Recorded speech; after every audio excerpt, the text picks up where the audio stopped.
Hey guys, my name is Mads. Today I'm gonna tie a fly for you that is developed for fishing sea run brown trouts here in Denmark.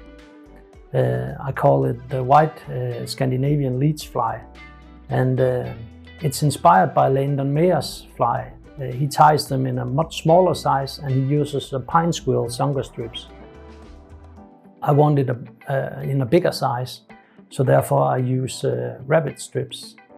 And this fly has proven its worth over this season.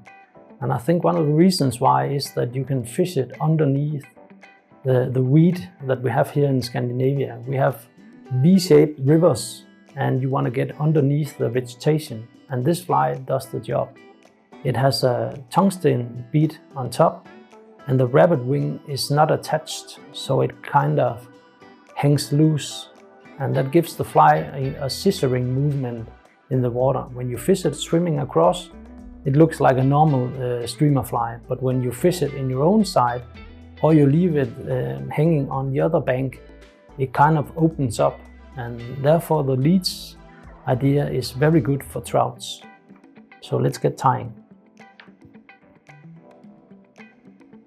The hook I use is a Ahrex hook.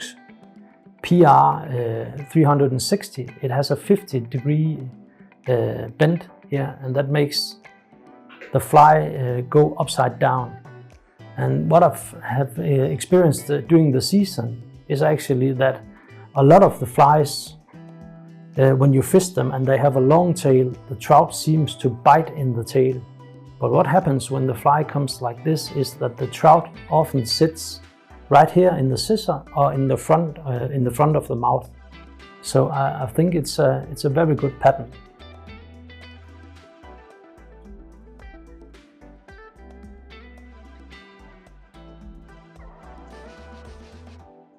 The thread I'm using is a white Vivus thread.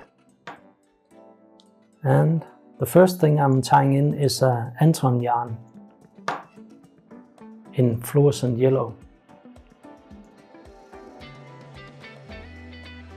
Kind of building up the fly shape.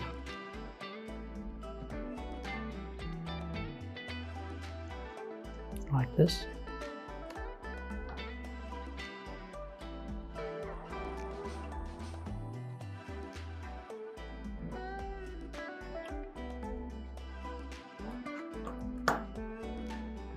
And then I'm gonna put on some Danish to make a very strong fly, like this. And I'm gonna put in some mirage tinsel.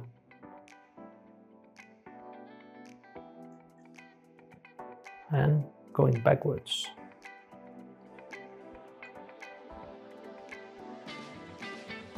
Nice tight turns.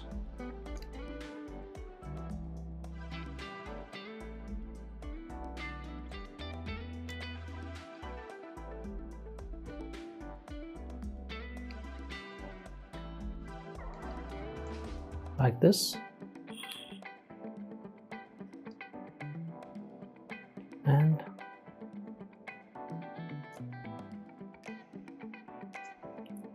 cutting off the end. The next step is that you want to have some rabbit strips and you want to have it around 3 millimeters in wideness, and it has to be a bit longer than the tail. I'm gonna moisten my fingers, put all the hairs back and tie it in. I want this amount of space. The next thing will be rubber legs, and finally I'll put on a curve with rabbit in the front.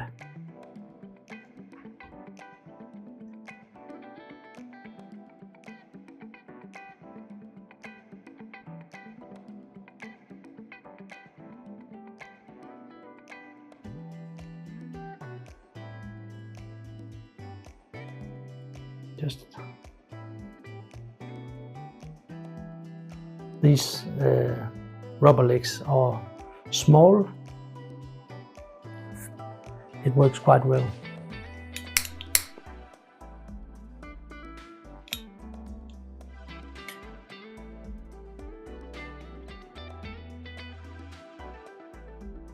Put it in, trim it,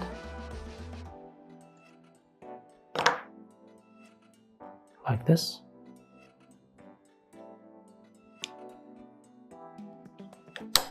And then you want to create a duping loop.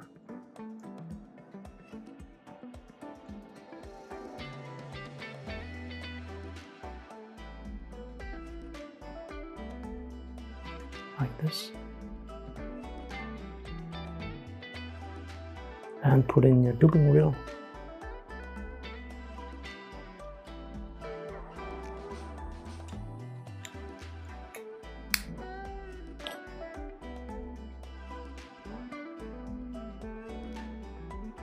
Like this. Spin it.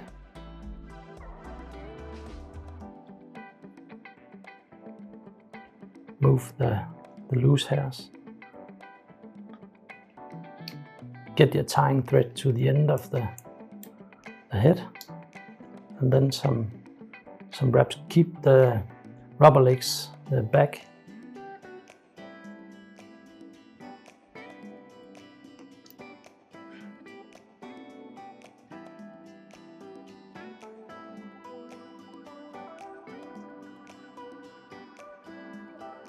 You want a big head that creates some volume. Like this.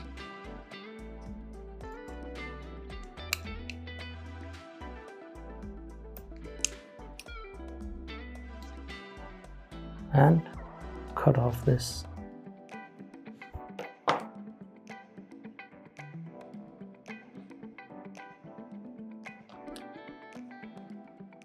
Put off a bit of varnish on the thread.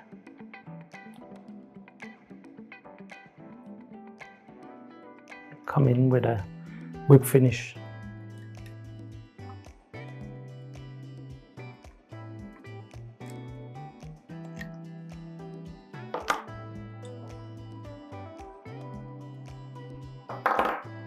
And the rubber legs, I use 2 pieces on both sides, so what I want to do now is separate them like this, cut off a bit.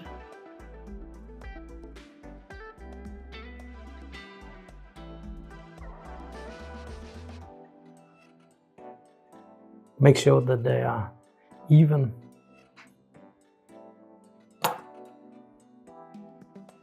This is the fly. You can fish it on a floating line with a long tapered, long leader, or you can fish it on a sinking line. At this time of year, I'm fishing it on a sinking line, and I think it works very well when the fly swings into your own bank. During the summertime, I prefer a floating line with a long leader. Therefore, I can control the fly much better fishing the holes on the other bank where the fish are laying. So this is my version of Landon jig fly. Good luck.